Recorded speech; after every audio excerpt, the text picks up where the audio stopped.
Bursting with excitement, Raphael quickly went to find the wizard. But the sky is still dark, so he waited an hour. At last the wizard came out, and excited he showed him the ring. The wizard smiled. You pass my tests, all three of them. Very well, my daughter will be yours, but there is still a matter of the dowry.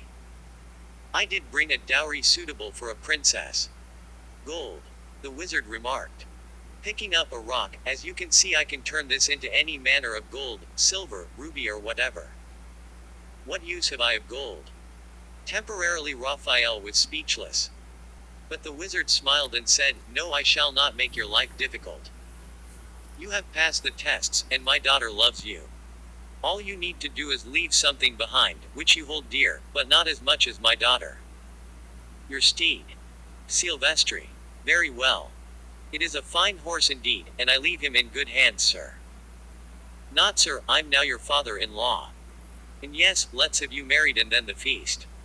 Their marriage was incredible, the display and the lights were great. And yet every so often, he saw impossible things. Inanimate objects seems to dance out of the corner of his eyes. The moon and the stars seem to shine so much brighter. The very atmosphere seems charged. Some things changed, but some things don't.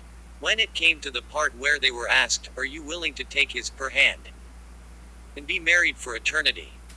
The result was a very enthusiastic, I do, from the both of them. Then the ring part, not one ring but three. Each ring was fitted on the bride's left hand's ring finger. The three ornate rings have patterns, it turns out when brought together. Say the words, I love you. At that moment, Raphael and Isla felt their love for each other. Both were so happy. The night was perfect. Raphael's new and only father-in-law shouted, Let us feast. If he were to get another father-in-law, without doubt, he will get turned into a mouse, smiley face. And feast indeed. So bountiful was the food that the previous two feasts was rendered insignificant in comparison. The food, the fruits, everything was so incredible. Just the sight of the food left his mouth drooling. The food was arranged so that it resembles a tropical theme. The chocolate, it was not too sweet like any other chocolate, but just right. The fish, he was never fond of fish, but the fish smelled delicious, and tasted like no fish he had ever eaten.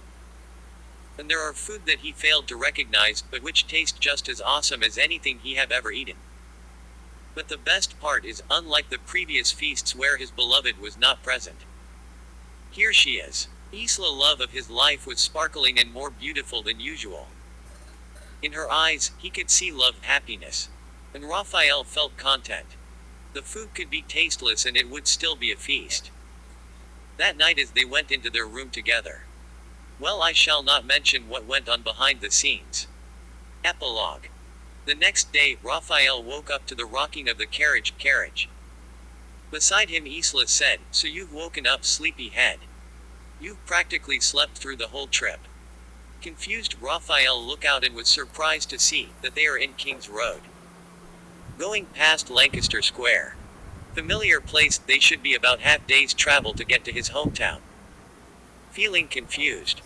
I don't understand, we were at your father's place. After the wedding we went to our room to do what newlyweds do and sleep. But after that what happened? We went on the trip to come home, don't you remember? No, I don't. I don't remember packing, or going on the carriage or traveling for half a day. Well, we did, Isla said with a smile.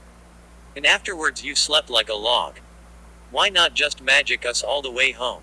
Raphael said with a smile. Now Isla was the one who looked confused. What do you mean? I mean your father a powerful wizard and you yourself could do some magic, why the trip and why not just magic his home? Isla laughed and said, Is this a joke? But I don't get your joke.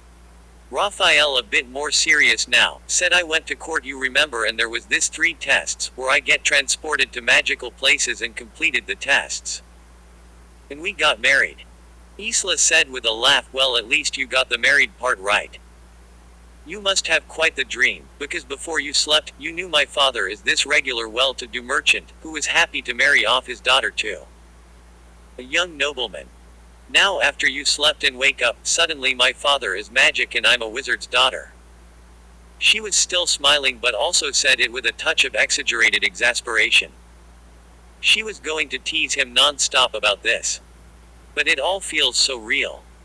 But it must have all been a dream. Everything was so impossible. And some memories start to flow back. Yes, his father was a well-to-do merchant. And not all too pleased to marry off her daughter, like she said. But everything else was mundane. The manservant was a big guy near 7 feet tall, but surely nothing too strange. And the tests. Did any of it really happen? He vaguely remembered lots of questions. But was there really any test? Perhaps indeed it was all a dream. Another hour passed, after spirited conversation between newlyweds.